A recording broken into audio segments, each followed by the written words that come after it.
Hello and welcome back to another Doctor Who action figure review on the Host Productions. In today's review I'm going to be taking a look at one of the later releases as a part of the B&M exclusive 2022 action figure line. In today's review, rather excitingly, the creation of the Daleks collector figure set, featuring a Genesis Dalek as well as Davros, the first ever version of Davros from the 1975 4th Doctor story, Genesis of the Daleks. This is probably one of the most exciting B&M exclusive collector sets that has been released in quite some time, and I'm really rather excited to take a look at it in more detail.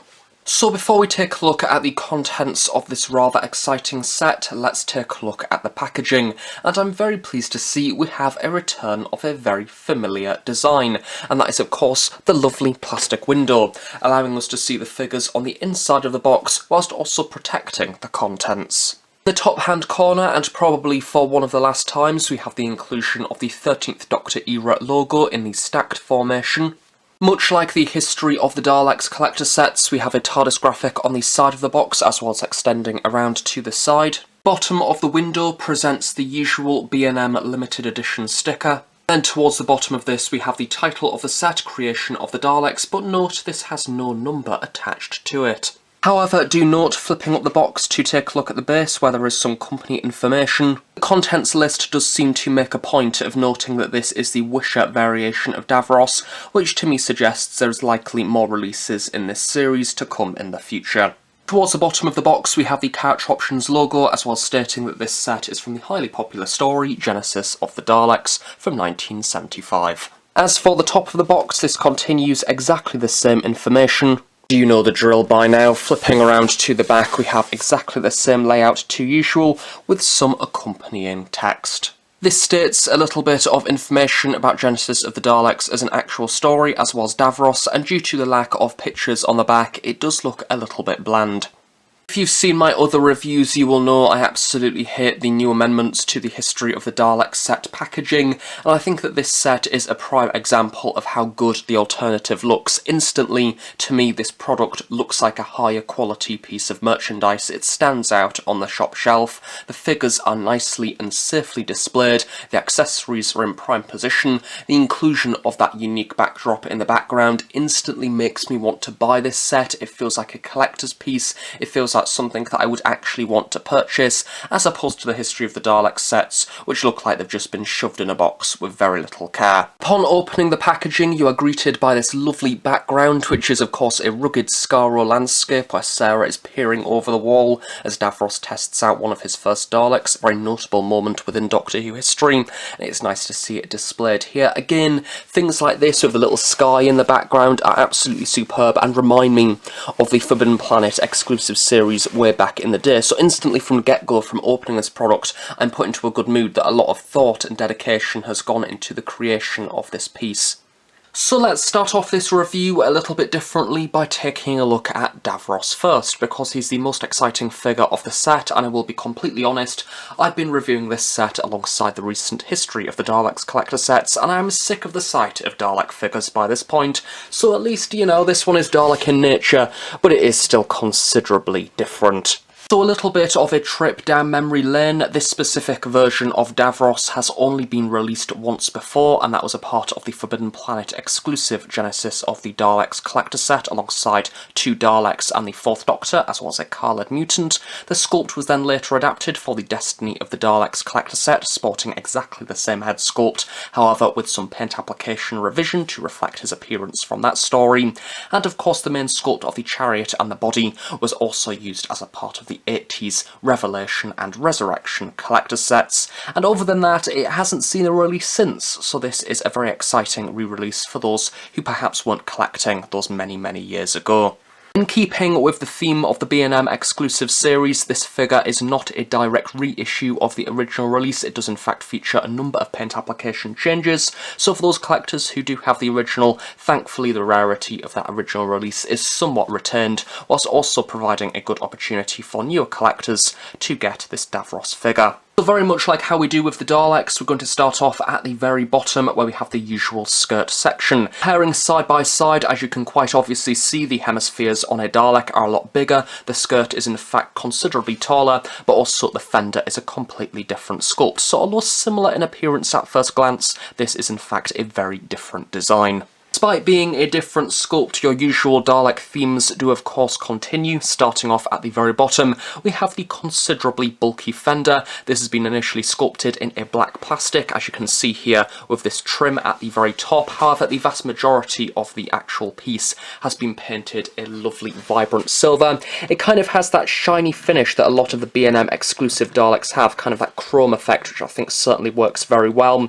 But over the top of this, we also have an excellent dirty bran wash to make Davros look like he's been trundling around the Skaro city, like he's a little bit worse for wear. It makes the figure look a little bit more like a prop as opposed to simply just a toy. It certainly gives it a bit of character. Flipping Davros upside down does of course reveal the fact that he has 3 spinny wheels at the very bottom, and very much like a Dalek, this does of course allow him to trundle around wherever you wish for him to go. I've already mentioned the hemispheres on the skirt are considerably smaller and more compact compared to that of a usual Dalek.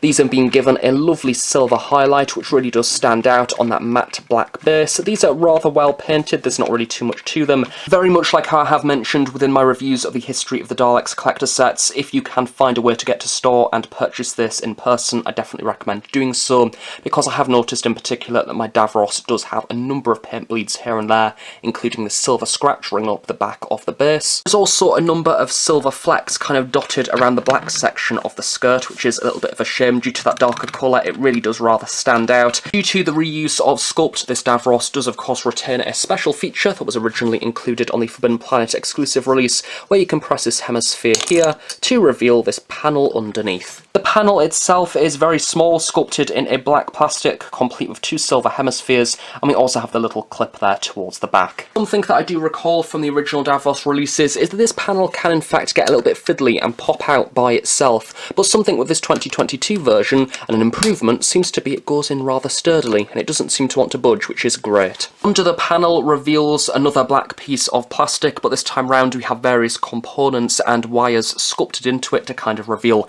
the inner workings of Davros's chair. This has been given a silver wash to kind of make those details pop, and it is quite nice. It's certainly quite a quirky feature. Although, if you were to be really picky, you could argue that this panel feature does detract from the overall appearance of the chair, because it does stand out quite a lot, but it doesn't particularly bother me too much. Davros does of course enjoy being evil and pressing the buttons on his little control panel, so now we move up to the more humanoid aspect of the figure. Sadly, I don't have the original Genesis Davros to hand because I'm currently at my academic address, so I'm going to have to go off memory, but from what I can see, I do believe a number of paint revisions have been applied here. Naturally, of course, Davros's chair wouldn't be complete without some evil switches and buttons. These have been excellently recreated. We have this little black and silver canister there off to the side, and then the switches themselves have nicely been raised above the sculpt and have been sculpted in a transparent red and yellow plastic. I love the way that we even have that smaller dark black paint application at the very base of the switch to kind of replicate the way that they've been affixed to the base. In the very centre, we also have some red highlights on those buttons there, and then as we turn around to the opposite side, the same detailing has been applied to these yellow switches, along with some smaller yellow and blue switches off to the side. And of course, very much like all Davros figures, you can pose his hand to make it look like he's pulling these switches off to the side, which I think is quite cool. As we turn around to the back of Davros's chair, again, thinking from memory, I do believe this has seen a slight revision, so the clear plastic has now been given a kind of yellowy tint. I do believe this was clear on the original release. There's a nice bit of texturing in there as well, really complemented with that orange highlight there off to the side with a number of lights, and even that small blue and red switch. A very sharp detailing, and the same of which is present on the opposite side as well. The back of the chair has also been complemented nicely by this very vibrant white paint application, although again, do be warned, there are a number of scratches and paint leak around this section, so again I recommend going into store and hand-picking your set if possible to do so. And speaking of quality control, something that this figure vastly improves is the spine support. Now this is something that was sculpted in a rather flexible PVC, if I can remember, on the original release, and the vast majority of Classic Series Davroses always had this section warped. So it's great to see that on this 2022 version, it finally seems to be in place correctly. This section appears to have adopted once more a very shiny silver kind of chrome seen on the 60s Daleks exclusive to B&M in previous waves. We also have the addition of 2 small screw sections in the very centre of the spine, and this back plate has also been supported by a rather sharp black paint application with this piping design surrounding the side. This isn't even an exaggeration on my part. I think one of the biggest positives with the entirety of this figure, again a continuation of the backplate actually being in the correct position, is that the shoulder pads actually go on the shoulders, which for those of us that have been collecting this series for many years, you'll know exactly what I'm talking about. Basically, these never stayed in place on the original Forbidden Planet exclusive release, and they look brilliant here. I'm going to go out on a whim again and say there is probably Davroses out there where this quality control isn't as good, so again I recommend going into store and handpicking if you get the opportunity to do so. Part of Davros that has probably remained the most consistent to the original release is the main humanoid torso, because there isn't really too much that you can do with it, to be honest. Again, this has been sculpted in a black plastic, and we do have lots of lovely creases and wrinkles within the material to make it look like it's kind of stressed and wrapped around what is, of course, well, the remains of his body, I suppose. This arm is kind of lurking down into the rest of the chariot, and again, lots of creases collect along the lower part of this torso. Finally, we have Davros's very frail corpse-like hand. I'm presuming this has a number of paint application revisions to the original release because the head does, so it kind of makes sense. So again, I love the way that this has been positioned to kind of flick the red switches there off to the side, looking very delicate indeed. He's a happy chap, isn't he?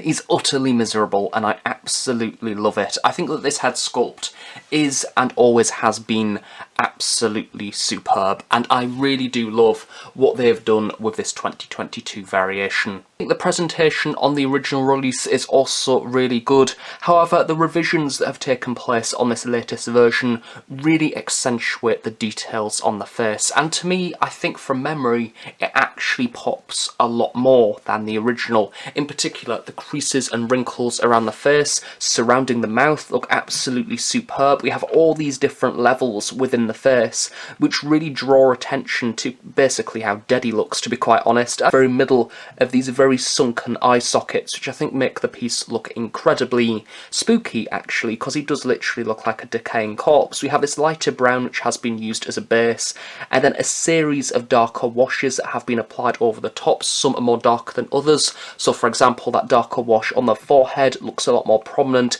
to that kind of lighter purple that is seen on the side cheekbones. I think that the side profile also looks absolutely excellent. You can certainly tell who it is meant to be. Which I also think looks a lot better on this latest 2022 version is the various pipes and the holster around Davros's neck. Of course, you have this rather chunky blue section here flipping around to the back, which kind of holds his neck in place. It's almost like a neck brace, a very vibrant blue. Again, this has been very sharply detailed. I love the fact that we have holes in this. It's a very intricate design. But then the wires and the actual head brace also seem incredibly neat. Very much like the shoulder brace and the back spinal section. This is something that really suffered on the original version of Davros because it never quite sat on the head correctly. Yes, it does look rather chunky, the way that all of the dots kind of connect together, but I think it's probably the most effective way they could do it within the 5.5 scale. The colouring on the wires, I do believe, has also seen a slight revision. Now it's slightly more burgundy red, and a black has been utilised with the wires on the top. Some lovely sharper detail on the actual central eye itself, a lovely sharp silver highlight. The microphone is also nice. Again, be very careful with this, it is quite delicate, highlighted with a silver paint application with some of those smaller details brought out of a white and black. So yes, very happy with this, really impressed, and it really does sell this figure. So in summary, for Davros, bloody brilliant, a really excellent variant, and what I love about this figure is that it isn't a simple reissue. They seem to have actually gone above and beyond to improve the original release, what is already a superb figure. And what I like about this variant is the fact that if you have the original release, I think that this figure contains enough variation and change to justify that second dip. Especially over the past few years, we have seen a number of re-releases of previously considerably rare figures, figures, but in my opinion they've failed to meet the standard of that original release, one of which that springs to mind is the likes of K1. It just felt a lot cheaper, easier compared to the original release. This one draws upon the excellent sculpt seen on the original and then improves upon that. Particular highlights for me is that wash that has been applied to the base, really bringing the prop to life, but also that excellent paint application on the head sculpt. The figure has been generally polished up to feature a much cleaner back neck brace, but also the head brace as well looks superb. As I've mentioned, sadly there is a few quality control issues, so I definitely recommend keeping an eye out for those. So now moving on to the second figure of the set, surprise surprise, it's another Dalek, making for another excellent army building opportunity, especially if you pick up the creation of the Daleks collector set alongside History of the Daleks set 11. I'm going to try and keep this short and snappy because, let's face it, we've seen Daleks many times before. But very much like History of the Daleks set 11, this Dalek does of course sport a brand new colour scheme never before seen on a Genesis Dalek. Of course we have seen things similar, but this time round we have this lovely shiny glossy paint application which really makes the light bounce off the Dalek body itself. It'll be a brown / grey finish which looks very cool. Despite being very similar to the Daleks seen within History of the Daleks set 11, I think it is only fair to repeat the same compliments I said throughout that review, such as the return of the wash on the fender, something of which that originally appeared within the early sets of the History of the Daleks series that then tended to fade away. What I love about this wash design is it reflects the fact that this isn't just a Dalek, it's kind of a representation of the actual TV prop. I would dare say that this wash is actually a bit more present compared to the ones seen within the History of the Daleks sets. This is the two-stack fender approach. And then we have this very heavy silver wash which has been applied over the top to make the Dalek look considerably worse for wear. It looks incredibly worn indeed. The Dalek skirt once again is incredibly familiar territory, so we have that lovely base colour which has been used, and of course each individual hemisphere has been given a lovely glossy black finish which really shines in the light. Do definitely recommend closely looking at your Dalek in store prior to purchase in order to avoid quality control issues. So I do really like this Dalek. I'm going to be a little bit picky and say it would have been nice to maybe have a wash applied to the hemispheres. A wash similar to the recent Destiny of the Daleks variant would have probably done the trick, but I'm not too fussed that hasn't been included. Again, it's just me being picky. Moving swiftly upwards to the Dalek midsection, again we have a continuation of that brand new colour palette looking excellent as ever. The slats do of course contain exactly the same detailing to usual, where we have the mesh, excellent texturing on these, and of course each individual slat has rivets at the bottom and top. As I mentioned within the History of the Daleks set 11 review, this Dalek does of course also sport the circular section in between the weaponry. This is in fact a very subtle variation upon one of the Daleks seen within that set, which doesn't feature the circular section. The gun stick for the Dalek featured within this set features what is probably the most visibly different change, and that is a slightly different finish that has been applied to the gun. So very much like the other Daleks that I have reviewed, a glossy black has been utilised as a base, and then over the top of this we have a lovely bronze wash that has been applied, really drawing attention to those various different panels within the actual gun. And then of course one of the most notable changes is the fact that the ball joint itself also follows this colour scheme with a lovely shiny bronze finish. As for the manipulator arm, this looks at first glance virtually the same as any other Dalek, so the ball joint has been given a lovely silver finish, and this does of course continue onto the main rod itself, and at the very end we do of course have the manipulator sucker itself, which has been given a matte black finish. If you look very closely, the new manipulator arm on this set actually is different to the original, which is this one here, which as you can see sports an ever so slightly thinner section just before the sucker, and that is of course because of this Dalek's special feature, which we will be coming on to that special feature a little bit later on. Neck bin is the same to usual, really impressive sculpt, lots of lovely texturing, and again I'd like to compliment this figure for the fact that these columns here in the very middle are nicely aligned. It's something that they've got absolutely spot on this with. Much like how I mentioned within the Genesis History set review, I really do love the way that the light bounces off the dome. My stalk for the Dalek featured within this set is actually a little bit simpler compared to the History set, which we'll compare to in a second. So this time the main base colour is a silver, which goes all the way up to the dome itself. We also have the separation of the discs here in the very centre. Again, these have been given a lighter blue paint application. Socket contains the lovely glossy black finish, really nicely complemented with the pupil with the vibrant white, looking very precise indeed. My stocks on the history set are slightly different, so they include the grey base here, unlike the silver version, and then we also have the extension of the glossy black down the stock to the discs, which again, this is painted silver on the Creation set release. The Creation set Dalek adopts the ridged Mini Cooper dome lights with the white frosting, much like one of the Daleks seen within the history set. Very much like how we've seen with Davros, where we have multiple paint application changes to make a new variant worth it, they've gone above and beyond to make this Dalek something special, because we have a few changes which have been made, which is kind of similar to the Genesis Dalek released as a part of the 50th anniversary Toys R Us exclusive series, where you can completely rip out the weaponry. It does feel really wrong, because this includes kind of grabbing the actual weaponry itself and even ripping out the ball joint. And with that, it leaves us with a Dalek that looks rather similar to one of those rather battered and old Daleks that you normally see hanging around car boots with all of its appendages snapped off. This time, however, it is actually intentional, so the sculpt has been slightly amended, so we have this kind of box section behind the weaponry sockets, which lead to a rather empty abyss. So this does mean that the weaponry has been slightly amended, so the ball joint and the actual weapon itself is all one piece. Of course, to make it stronger, this is why this section here isn't ever so slightly thinner, but that at the end of the weaponry we do have a hole within the ball joint, and the same of which also applies to the gun as well. Now this is so we can apply another accessory, which is what I shown you earlier, and it is of course this bit of wiring which you can then pop into the ball joint as so. It's rather stiff to get in, and then you kind of create this extension to the weaponry itself. I was really surprised to see that this actually does have a wash that has been applied to bring out some of those smaller details, a silver wash to highlight the wires, and then this little box piece at the very end, which is rather nice indeed. And rather simply, you can get the wire and kind of stick it in between where the socket should normally be to kind of hold the manipulator arm in place. Something of which that does take a little bit of fiddling with, but there you go. And we can add the gun in as well. And before you know it, you have a rather knackered looking Dalek that looks like it's almost being experimented upon. Now, I absolutely love this because it feels completely unnecessary. It doesn't advertise it on the box, it doesn't advertise it within the promotional material. They could have very easily just released a regular Dalek, but no, they've done something exciting which breathes brand new life into a sculpt that we've had for many years. One of the other reasons why I absolutely love this feature is that I know my younger self would have absolutely loved this, especially when accompanied alongside the other Daleks that have been released, such as this one.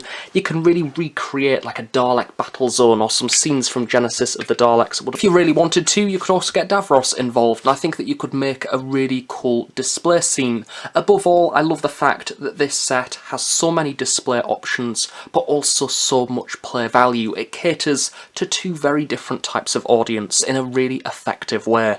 But in conclusion, for the B&M exclusive 2022 Creation of the Daleks collector figure set, I absolutely love it. This is one of my favourite B&M exclusive collector sets to ever be released. Why is that? Because it wouldn't look out of place as a part of the golden age of classic Doctor Who action figures, as a part of the Forbidden Planet exclusive series.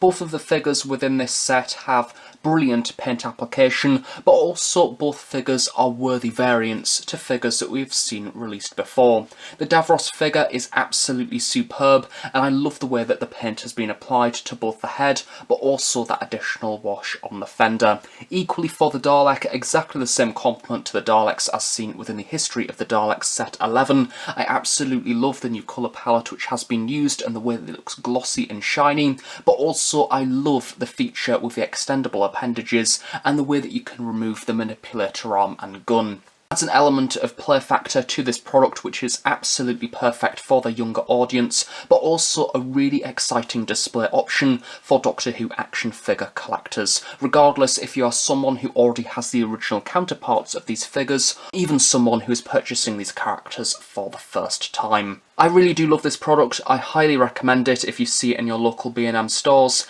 and I really hope that we get to see more sets like this in the future. So thank you very much for watching this review. I really hope you have enjoyed it. Do of course stay tuned on The Host Productions for regular Doctor Who content. Have a nice day. I shall see you all next time.